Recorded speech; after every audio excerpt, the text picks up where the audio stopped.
मत्ती का सुसमाचार अध्याय 16 वचन 21 से लेकर 23 तक मैं पढ़ रही हूँ, ध्यान देकर सुनो।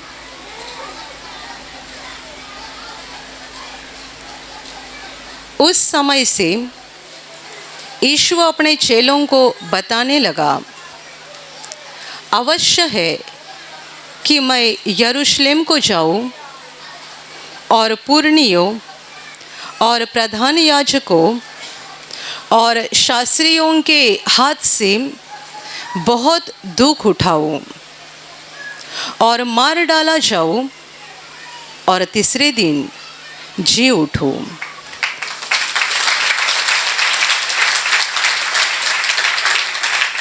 इस पर पतरस उसे अलग ले जाकर झिड़कने लगा, हे प्रभु, परमेश्वर न करे, तेरे साथ ऐसा कभी न होगा। उसने मुड़कर पतरस से कहा, हे शैतान, मेरे सामने से दूर हो, तू मेरे लिए ठोकर का कारण है, क्योंकि तू परमेश्वर की बातों पर नहीं परंतु मनुष्यों की बातों पर मन लगाता है। Hallelujah, hallelujah, hallelujah, hallelujah, hallelujah, hallelujah, hallelujah. मेरे प्यारे भाइयों और बहनों, 2000 साल पहले जब परमेश्वर का पुत्र यीशु मसीह इंसान के रूप में इस धरती पर था, इज़राइल देश में, तब हमेशा उसके साथ उसके चेले रहते थे और चेलों को वो स्वर्ग की बहुत सारी बातें, स्वर्ग के राज्य के भेद सिखाता था। अभी जो वचन हमने पढ़े उसमें प्रभु उसके मरने के विषय में और फिर से जिंदा होने के विषय में चेलों के सामने भविष्यवाणी कर रहा है। लिखा गया है कि तब से प्रभु अपने चेलों को ये बताने लगा कि मुझे अवश्य है कि मैं यरूशलेम को जाऊं, वहाँ पुरनियों के हाथ से, याजकों के हाथ से, शास्त्रियों के हाथों से दुख उठाया जाऊं, मैं मर जाऊं और तीसरे दिन फिर से जिंदा हो जाऊं। Hallelujah, hallelujah, hallelujah, hallelujah. तब से प्रभु अपने चेलों को ये बातें बताने लगा। तब से यानी वो समय था जब प्रभु का बलिदान करने का समय नज़दीक आ रहा था और अभी ये सच्चाई, ये भविष्यवाणी प्रभु अपने चेलों के सामने साफ साफ कर रहा है। इसमें कोई भी अस्पष्टता नहीं है, न समझ में आए ऐसी कोई भी बात नहीं है। इतनी स्पष्टता से प्रभु उनको भविष्यवाणी कर रहा है। तो भी बात ऐसी है कि साधारण मनुष्य अपने दिमाग से इसे समझ नहीं सकता है। मुझे पकड़ा जाएगा, मेरा छल किया जाएगा, मुझे सताया जाएगा, मैं मर जाऊंगा, तीसरे दिन जिंदा हो जाऊंगा, ये बात साधारण मनुष्य अपने दिमाग से नहीं समझ सकता है।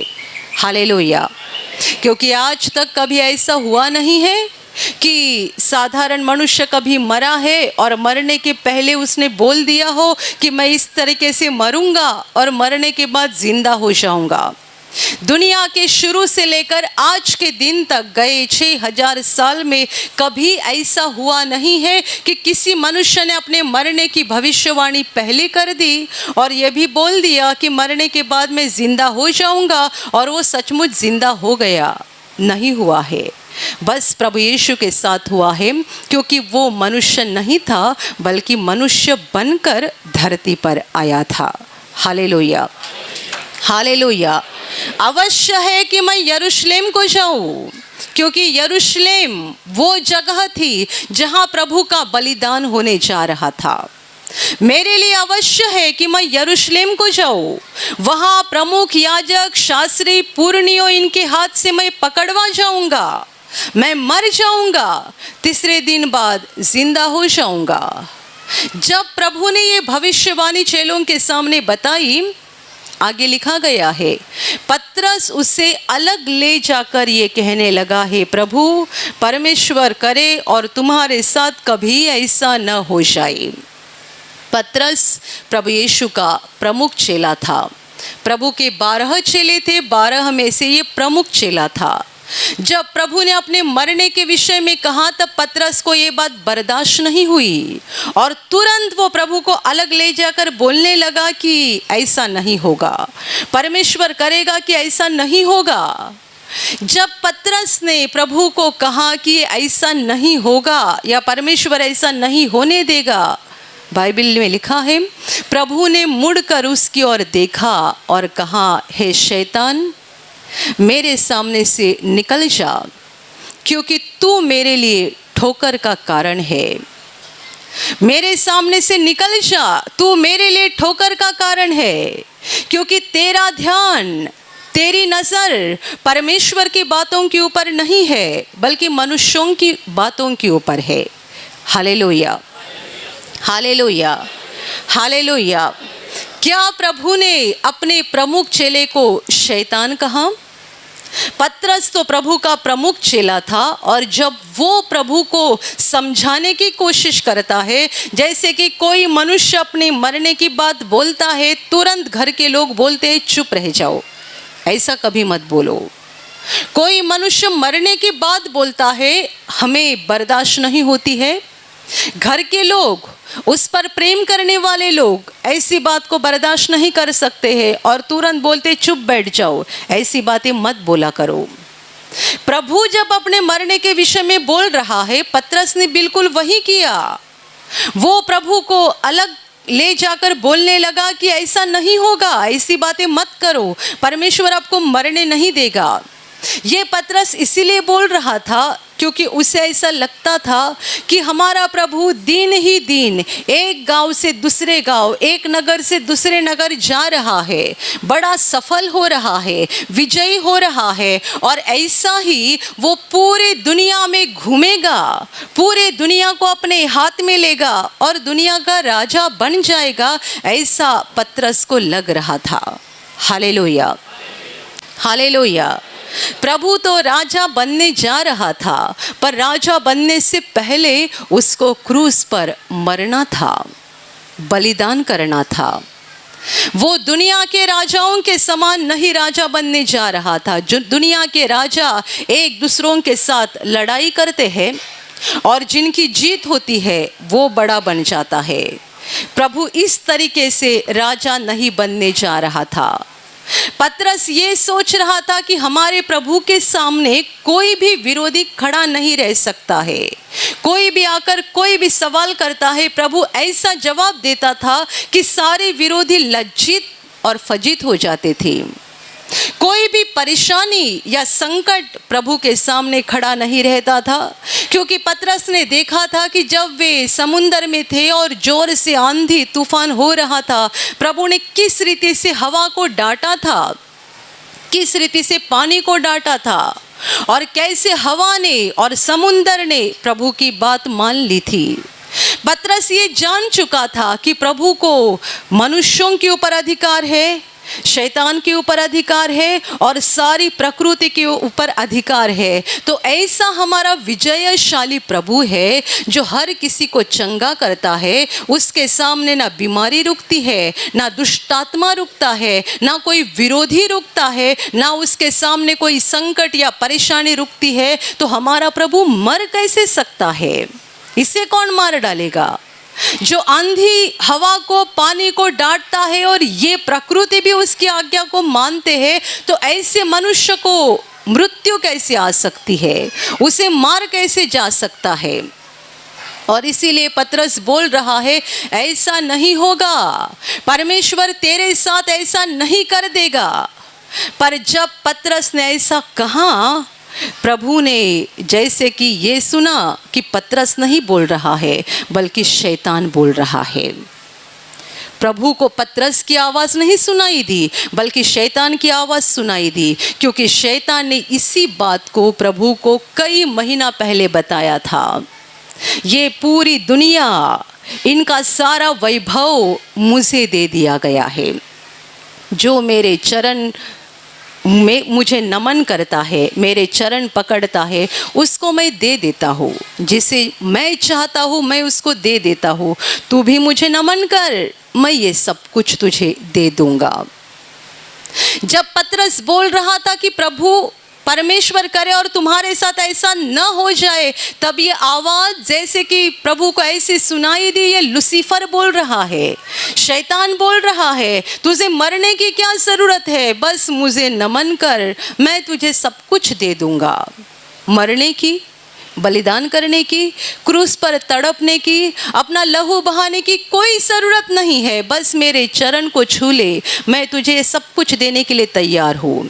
ये पतरस नहीं बल्कि शैतान बोल रहा था और प्रभु ने पहचान लिया ये बोलने वाला पतरस नहीं है बल्कि शैतान है। और तुरंत उसकी ओर मुड़कर प्रभु ने कहा, हे शैतान, मेरे सामने से निकल जा, तू मेरे लिए ठोकर का कारण है। और आगे के वाक्य, आगे का वचन प्रभु ने पतरस को कहा है, तुम्हारा ध्यान परमेश्वर की बातों पर नहीं है, मनुष्यों की बातों पर है। Hallelujah, hallelujah, hallelujah, hallelujah. प्रभु राजा जरूर बनने जा रहा था, पर दुनिया के राजाओं के समान नहीं, बल्कि वो क्रूस पर मरने जा रहा था। मनुष्यों के पापों का दंड उसे अपने ऊपर लेना था। मनुष्यों के पापों की सजा उसे अपने ऊपर लेनी थी। वो बड़ा दुख और बड़ा दर्द उठाने जा रहा था। तड़प तड़प कि वो क्रूस पे मरने जा रहा था। प्रभु यीशु दुनिया का ऐसा इकलौता मनुष्य है जो अपने आगे की बातें पहले ही जान चुका था। मुझे कितना दर्द उठाना है, कितना परेशानी और क्लेश से गुजरना है, प्रभु को ये सारी बातें पहले मालूम थी। पर उसे ये भी मालूम था, सारा कष्ट उठाकर मैं क्रूस पर ज़रूर मर जाऊंगा, मेरा पूरा लहू बह जाएगा, मेरा शरीर कब्र में रखा जाएगा, पर परमेश्वर पिता मुझे तीसरे दिन जिंदा उठाएगा। Hallelujah, hallelujah, hallelujah, hallelujah. ये बात उसे मालूम थी कि मरने के बाद मैं तीसरे दिन जिंदा होने जा रहा हूँ, मैं जीवित हो जाऊंगा और युगान युग राजा बन जाऊंगा। हालेलुया। तब से लेकर आज के दिन तक प्रभु राजा है। वो किसी देश का राजा नहीं है, वो किसी इलाके का या किसी राज्य का राजा नहीं है, वो मनुष्यों के दिल का राजा है। Hallelujah, hallelujah.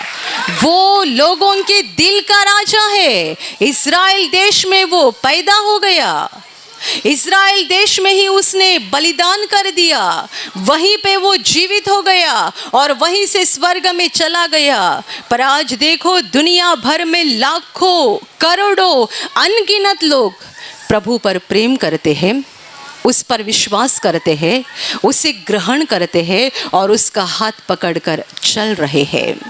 प्रभु लोगों के दिल का राजा बन गया है और राजा बनने के लिए उसको पहले क्रूस पर बलिदान करना था। ये परमेश्वर की योजना थी, ये परमेश्वर का मार्ग था, ये परमेश्वर ने स्वर्ग में बनाई हुई योजना थी कि प्रभु यीशु को क्रूस पर बलिदान करना था, तीसरे दिन जीवित होना था और उसके बाद वो मनुष्यों के दिल का राजा बनने जा रहा था।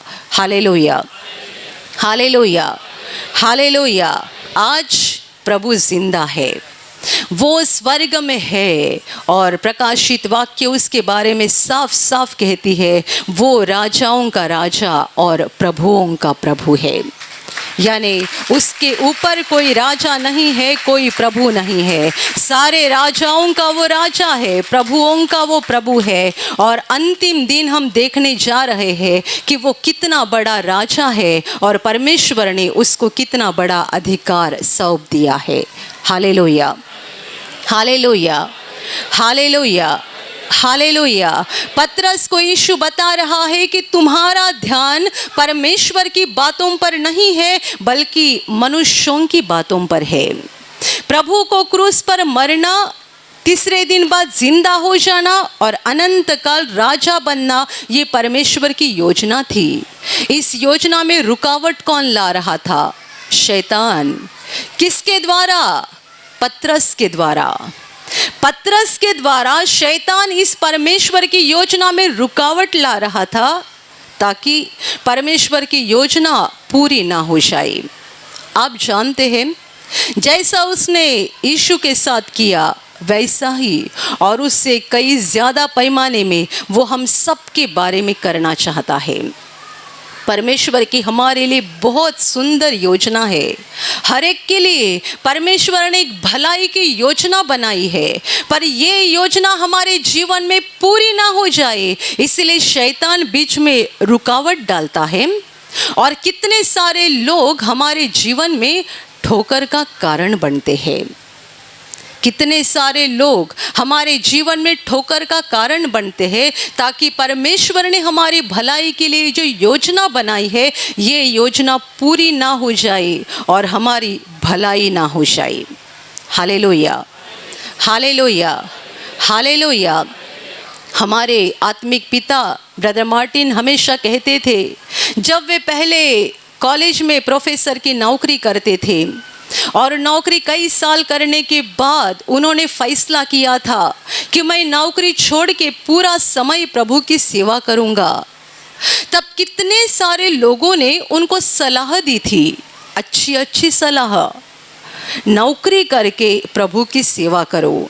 वैसे तो उनकी नौकरी भी ज़्यादा कष्ट की नहीं थी, वो कॉलेज में नौकरी करते थे, उनको बस दिन में 2-3 घंटा काम करना पड़ता था, बस 2-3 घंटा।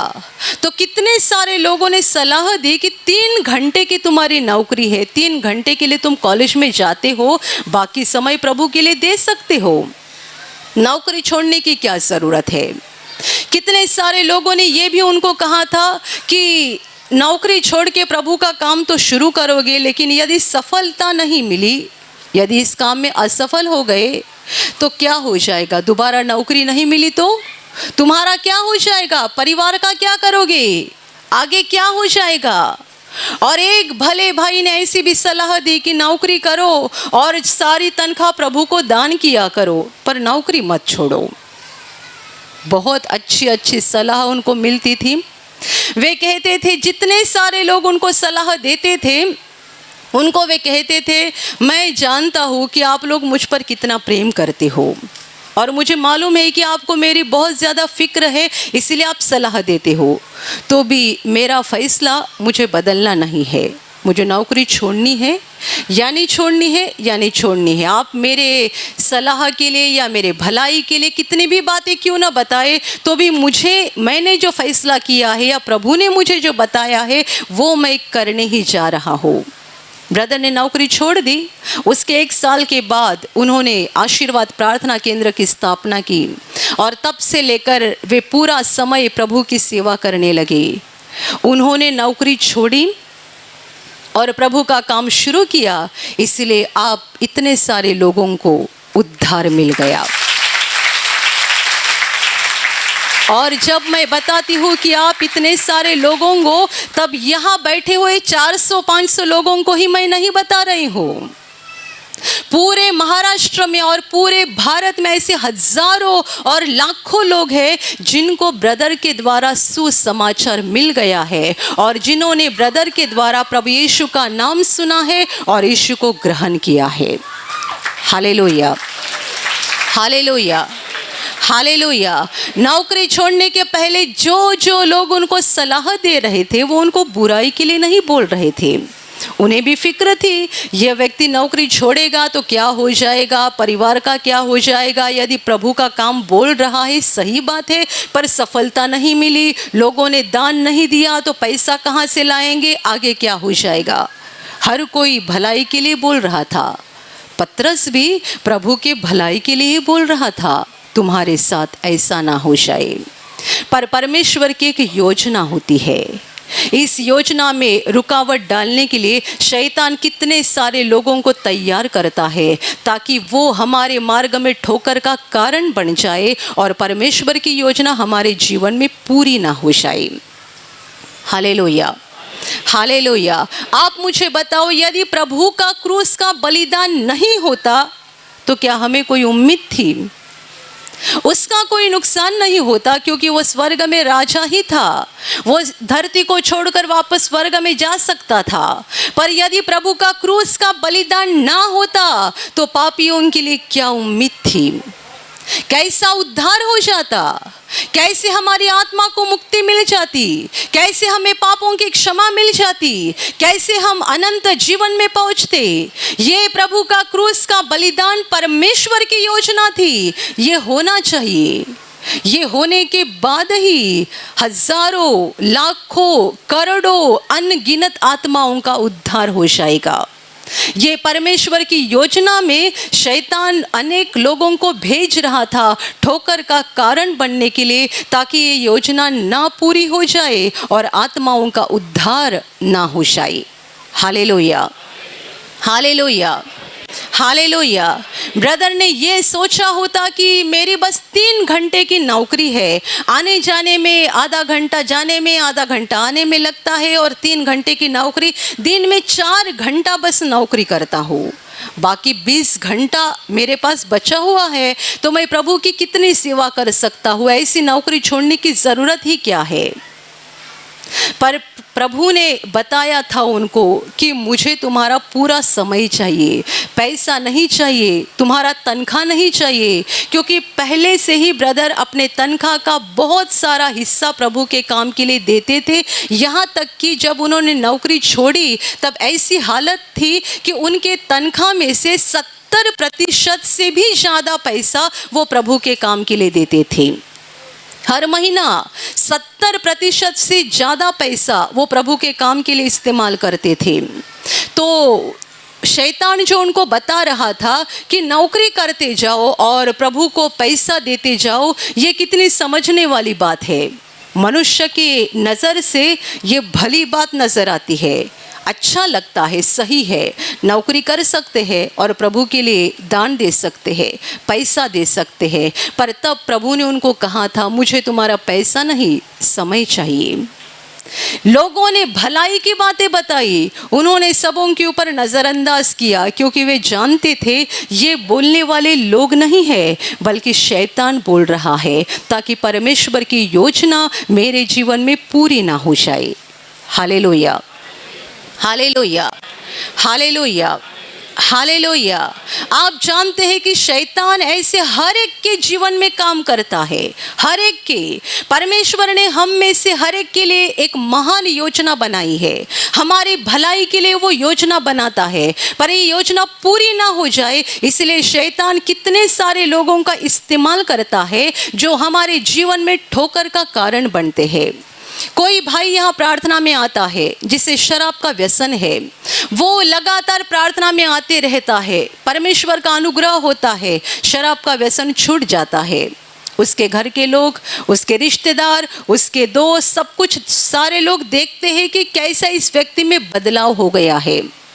पहले का जीवन कैसा था, पहले कैसे बर्ताव करता था, अभी कैसे बर्ताव करता है। देखते हैं ये भाई जिसने शराब छोड़ी है, हर दिन प्रार्थना करने शुरू करता है, बाइबिल पढ़ना शुरू करता है, हर सप्ताह प्रार्थना में आते रहता है। कुछ दिन, कुछ महीना चलते रहता है। कुछ महीनों के बाद उसके घर के लोग उसको बताना शुरू करते हैं, तुम्हारी शराब प्रभु यीशु ने छोड़ दी, अच्छी बात है, पर क्या ज़रूरत है कि तुम हर सप्ताह वहाँ प्रार्थना में जाओ? अपना भी तो काम धंधा करना चाहिए ना, अपना भी परिवार संभालना चाहिए ना। एक सप्ताह छोड़ के प्रार्थना में जा सकते हो, इसमें कोई बुरी बात नहीं है। लोग सलाह देते हैं, हम आपको पूरी तरह से मना नहीं कर रहे हैं, बस एक सप्ताह छोड़ के जाया करो। एक सप्ताह जाओ, एक सप्ताह अपना काम चलाओ। कितनी अच्छी सलाह है बताओ, अच्छी सलाह लग रही है ना। हर सप्ताह प्रार्थना में जाने की क्या ज़रूरत है? कई लोग सलाह देते हैं घर पे प्रार्थना किया करो, इतने दूर जाने की क्या ज़रूरत है? क्या प्रभु वहीं पे रहता है, घर में नहीं है? क्या प्रभु वहीं पे रहता है, घर में नहीं है? तुम घर में प्रार्थना कर सकते हो, इतना लंबा सफ़र करके, इतना पैसा खर्चा करके वहाँ जाने की क्या ज़रूरत है? कितने सारे लोगों के साथ ऐसा होता है कि उन्हें जब ऐसा सुझाव दिया जाता है, ऐसी सलाह किससे मिल जाती है, वे सोचना शुरू करते हैं। ध्यान में रखो, सबसे पहली बात, आपको जो सुझाव आ गया है वो किसके ओर से आ गया है, ये आपको समझना चाहिए। बोलने वाला कौन है? ये परमेश्वर की वाणी है या शैतान की आवाज़ है? आपको पहचानना है। और यदि शैतान की आवाज़ है तो उसके ऊपर सोचना भी नहीं चाहिए, सोचना भी नहीं चाहिए। हर सप्ताह प्रार्थना में जाने की क्या ज़रूरत है? ऐसा जो आवाज़ आपको बोल रहा है, ये आवाज़ किसका है, पहचानो। ये शैतान का आवाज़ है तो इस आवाज़ को ठुकरा दो, जैसे कि यीशु ने ठुकरा दिया। हे शैतान, मेरे सामने से निकल जाओ, तू मेरे लिए ठोकर का कारण है। प्रभु ने सोचा कि ये मेरा प्रमुख चेला है, बेचारे को बुरा लगेगा। नहीं सोचा ना? हम हमेशा ऐसा ही सोचते, इसको बुरा लगेगा, उसको बुरा लगेगा। जब प्रभु ने कहा हे शैतान मेरे सामने से निकल जाओ, तभी प्रभु ने ये नहीं सोचा कि पतरस को कितना बुरा लगेगा, उसके मन के ऊपर कितना असर हो जाएगा। नहीं सोचा, क्योंकि प्रभु जानता था अभी मेरे साथ जो बात कर रहा है वो पतरस नहीं, उसमें शैतान घुस गया है थोड़े समय के लिए, और शैतान बोल रहा है यदि मैं इसे ना डांटूं और ना भगाऊं तो आगे बोलते जाएगा। Hallelujah, hallelujah, hallelujah. बाइबल कहती है शैतान को रुकाओ, यदि उसको रुकाया नहीं और भगाया नहीं तो वो और बोलते जाएगा और बोलते जाएगा, और आप सुनते जाओगे, आपकी आत्मा के ऊपर बुरा असर होते जाएगा, नुकसान होते जाएगा। जिन जिन लोगों को सुझाव मिल गया है, क्या परमेश्वर उस प्रार्थना केंद्र में ही रहा करता है? घर में भी है, आप घर में भी प्रार्थना करो। हर बार वहाँ प्रार्थना में जाने की कोई ज़रूरत नहीं है। वे लोग भी सोचते हैं बराबर है, हर सप्ताह वहाँ क्यों जाना चाहिए, मैं घर में भी प्रार्थना कर सकता हूँ। 1 दिन, 2 दिन, 1 सप्ताह, 15 दिन प्रार्थना होती है, बाइबल पढ़ते हैं, पर कुछ समय के बाद धीरे धीरे काम और बहुत सारी दुनिया की बातें सामने आती है, कंटाला भी आने लगता है, प्रार्थना से मन भी उड़ने लगता है और प्रार्थना भी कम कम होते जाती है, बाइबल पढ़ना भी कम होते जाता है। कभी कभी लगता है आज नहीं पढ़ा तो चलेगा, कल ही पढ़ा था ना, अभी कल पढ़ूंगा, आज नहीं बाइबल पढ़ा तो चलेगा। ऐसा करते करते करते वे प्रभु से कैसे दूर हो जाते हैं, और शराब की दुष्ट आत्मा जो उनको छोड़कर गई थी वो दोबारा कैसे आती है और पकड़ लेती है, उनकी भी समझ में नहीं आता है। कई लोगों के साथ हुआ है, 3-3 साल शराब को हाथ नहीं लगाया, दोबारा शराब पीने लगे। आप ऐसे लोगों की मुलाकात करो, समझ में आएगा। अचानक नहीं पीने लगे, दोबारा शराब पीने से कुछ समय पहले उनकी प्रार्थना बंद हो गई थी, बाइबल पढ़ना बंद हो गया था, प्रार्थना में आना बंद कर दिया था, यानी बैटरी का पूरा चार्जिंग उतर गया। अभी बैटरी चलेगी कैसी? ब्रदर हमेशा कहते थे जब आप प्रार्थना में आते हो आपकी बैटरी चार्ज होती है। पूरा सप्ताह आप दुनिया में रहते हैं, बैटरी का डिस्चार्ज होना शुरू रहता है। तो जो डिस्चार्ज हो गई है उसको दोबारा चार्जिंग करना चाहिए ना। ये उदाहरण ब्रदर जब देते थे तब सब लोगों को समझ में नहीं आता था, ये 10-15 साल पहले ब्रदर बताते थे। अभी सबकी समझ में आएगा, क्योंकि अभी आपके हाथ में मोबाइल आ गया ना। तो अनपढ़ औरत को भी मालूम है चार्जिंग क्या होता है, डिस्चार्जिंग क्या होता है, सबको मालूम है, क्योंकि हमारे मोबाइल की बैटरी 10-12 घंटे की से भी ज़्यादा चलती नहीं है। 12 घंटे होने से पहले हमको उसको चार्जिंग पे लगाना पड़ता है। तो आत्मा की बैटरी को कितनी चार्जिंग की ज़रूरत है बताइए? आपकी मोबाइल की बैटरी 24 घंटा चलती नहीं है, 24 घंटे से अंदर आपको दोबारा उसको चार्जिंग पे लगाना पड़ता है। तो ये हमारी आत्मा की बैटरी चार्जिंग की कितनी ज़रूरत है। जब आप प्रार्थना में आते हैं आपका क्या होता है, आपकी आत्मा परमेश्वर के करीब आती है। यानी रोशनी के पास आती है। और जब रोशनी के पास आती है, रोशनी आपकी आत्मा के ऊपर आ गिरती है, आपकी आत्मा में भी रोशनी आती है, अंधकार निकल जाता है। आप इस रोशनी से भरे हुए आत्मा के साथ बाहर दुनिया में जाते हो जहां अंधकार है। फिर से बैटरी का डिस्चार्ज होना शुरू होता है। Hallelujah, hallelujah. जितने सारे लोगों ने दोबारा शराब पीना शुरू किया, सबों की आप मुलाकात ले लो, आप जानोगे कि अचानक नहीं हुआ, बीच में ऐसा कुछ हो गया है कि उन्होंने परमेश्वर से धीरे धीरे दूर जाना पसंद किया है। Hallelujah, hallelujah. कई लोगों की बीमारी भी वापस आती है। जिस बीमारी के दुष्ट आत्मा ने छोड़ा था, वही बीमारी की दुष्ट आत्मा वापस आती है। क्यों वापस आती है? क्योंकि ये परमेश्वर के साथ जुड़े हुए नहीं रहे। कितने लोगों को लगता है क्या परमेश्वर प्रार्थना केंद्र में ही है, हम घर में भी प्रार्थना कर सकते हैं। आपके लिए क्या जरूरी है, प्रभु आपको क्या बता रहा है, ये महत्वपूर्ण बात है। अभी लोग YouTube पर अपनी प्रार्थना देखते हैं, सोचेंगे कि YouTube पे भी प्रार्थना आ रही है तो इतने लंबे जाने की क्या ज़रूरत है, इतना खर्चा करने की क्या ज़रूरत है। आपको सुझाव मिल रहा है ना, शैतान आपको बोल रहा है, कोई तो आपके जीवन में ठोकर का कारण बन रहा है। और ध्यान में रखो कि जो ठोकर का कारण बनते हैं ना, ज़्यादातर वो हमारे एकदम करीबी लोग रहते हैं।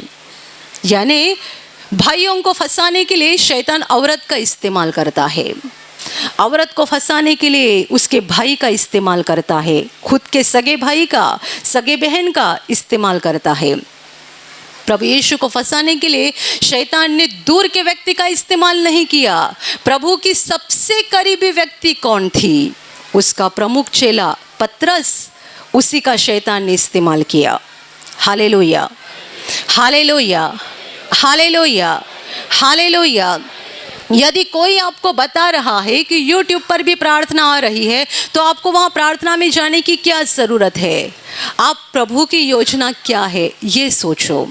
यदि प्रभु आपको बता रहा है कि आपको वहाँ प्रार्थना में जाकर भी भाग लेना चाहिए तो आपको यहाँ आना ज़रूरी है।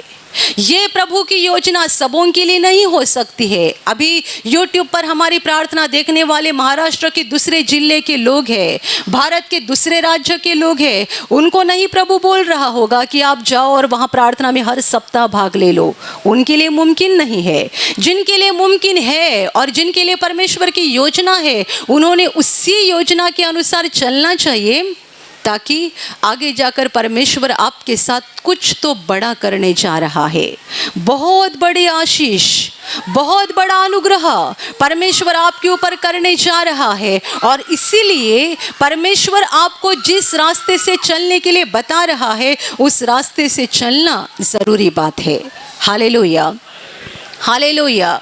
दुनिया क्या बोल रही है, मेरी औरत क्या बोल रही है, मेरे भाई क्या बोल रहे हैं, मेरी बहन क्या बोल रही है, ये महत्वपूर्ण नहीं है। आपको प्रभु क्या बता रहा है, पवित्र आत्मा क्या बता रहा है, ये महत्वपूर्ण है। Hallelujah, hallelujah, hallelujah. हम बाइबल में घटना पढ़ते हैं जब प्रभु के पास 2 अंधे आए थे। उनके बारे में लिखा गया है कि वे रास्ते के किनारे पे बैठे हुए थे और प्रभु उसी रास्ते से जा रहा था। प्रभु के पीछे हजारों की संख्या में भीड़ थी, बहुत आवाज हो रहा था और उन्होंने पूछताछ की क्या चल रहा है। उन्हें पता चला यीशु नासरी इस रास्ते से आगे बढ़ रहा है। जैसे ही उन्होंने सुना कि यीशु नासरी इस रास्ते से जा रहा है, बाइबल कहती है वे जोर जोर से चिल्लाने लगे, हे यीशु दावीद के पुत्र, हम पर दया कर, दया कर, दया कर। दोनों अंधे चिल्ला रहे थे। आप जानते हैं क्या हो गया? लिखा गया है कि जब ये दोनों अंधे चिल्ला रहे थे, भीड़ के लोग उनको डांट रहे थे, चुप रहो, चुप रहो, चुप रहो। और जितने लोग उनको डांट रहे थे, उतने ही वो ज्यादा जोर से बोलने लगे, हे प्रभु दाऊद की संतान, हम पर दया कर, दया कर। क्यों चिल्ला रहे थे? लोग डांट रहे थे, ये लोग नहीं थे, बल्कि उनमें से शैतान काम कर रहा था। चुप रहो। चुप रहोगे तो क्या हो जाएगा? प्रभु चल रहा है, वो कहीं रुकता नहीं था, वो आगे निकल जाएगा, तुम मरते दम तक अंधे रहोगे। चुप रहो। लोग डांट रहे थे और डांट कर उनको चुप करने की कोशिश कर रहे थे, पर बाइबल कहती है कि लोग जितना ही उनको डांट रहे थे, उतने ही वे और ज्यादा आवाज निकालकर प्रभु को पुकार रहे थे। आखिर प्रभु रुका और प्रभु ने कहा, उनको यहाँ बुलाओ, मेरे पास लेकर आओ। लोगों ने कहा, उठो, वो तुम्हें आपको बुला रहा है। दोनों अंधे झट से उठे, प्रभु के पास गए। प्रभु ने कहा, प्रभु के पास गए यानी कोई तो लेकर गए होंगे, क्योंकि वे अंधे थे। प्रभु ने पूछा, मैं तुम्हारे लिए क्या करूं, तुम्हारी क्या इच्छा है? उन्होंने कहा, हमें दृष्टि चाहिए, हम देखना चाहते हैं। प्रभु ने छूकर कहा, तुम्हें दृष्टि मिल जाए, और तुरंत अंधों की आंखें खुल गई और वे देखने लगे। Hallelujah, hallelujah. ये परमेश्वर की योजना थी। प्रभु उस रास्ते से जा रहा था जिस रास्ते पर दो अंधे बैठे हुए थे। परमेश्वर की योजना थी कि आज इनकी आंखें खुल जाए, आज इनको दृष्टि मिल जाए, आज ये देखने लगे। शैतान लोगों के द्वारा ठोकर का कारण बना रहा था। लोग बोल रहे थे चुप रहो, डांट रहे थे चुप रहो, पर उन्होंने लोगों की नहीं सुनी। यदि लोगों की डांट की ओर देखकर चुप रहते तो मरते दम तक अंधे ही रह जाते, पर उन्होंने लोगों की डांट नहीं सुनी, बल्कि और चिल्लाने लगे और इसीलिए अंधे देखने लगे। Hallelujah, hallelujah, hallelujah. मेरे प्यारे भाई और बहनों, परमेश्वर ने हम सबके लिए अलग अलग योजना बनाई है, और इस योजना को पूरा करने के लिए परमेश्वर बहुत चाहता है, पर शैतान कितने सारे माध्यम के द्वारा और कितने सारे लोगों के द्वारा रुकावट डालता है। हमें इस रुकावट को पहचानना है, इस ठोकर को पहचानना है, अपने मार्ग से हटाना है। और जैसा कि परमेश्वर की आवाज़ हमें कहती है, परमेश्वर जैसे हमारी अगुवाई करता है, हमें आगे बढ़ना है, ताकि परमेश्वर की योजना हमारे जीवन में पूरी हो जाएगी, क्योंकि परमेश्वर की हर योजना हमारी भलाई के लिए है। Hallelujah, hallelujah, hallelujah. और अभी मैं आपके लिए प्रार्थना करने जा रही हूँ। आपके शरीर के जिस भाग पर बीमारी है, पूरे विश्वास के साथ वहाँ पर हाथ रखो, और यदि वहाँ हाथ नहीं रख सकते हैं तो अपने सीने पे हाथ रखो। पूरा विश्वास करो कि प्रभु यीशु अभी आपको छूकर ठीक करेगा। प्रभु यीशु अभी आपको छूकर आपके जीवन में अद्भुत काम करेगा। आपके शरीर में से हर बीमारी प्रभु यीशु के पवित्र नाम से इसी क्षण निकल जाए। आपके जीवन का सारा दुख प्रभु यीशु के नाम से इसी क्षण निकल जाए। आपके जीवन में काम करने वाली सारी अंधकार की शक्ति प्रभु यीशु के नाम से आपके जीवन से निकल जाए।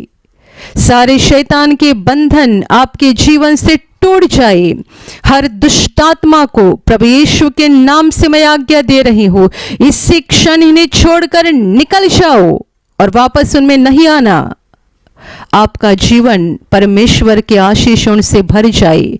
स्वर्ग की शांति और स्वर्ग की खुशी पवित्र आत्मा आपके दिल में भर दे।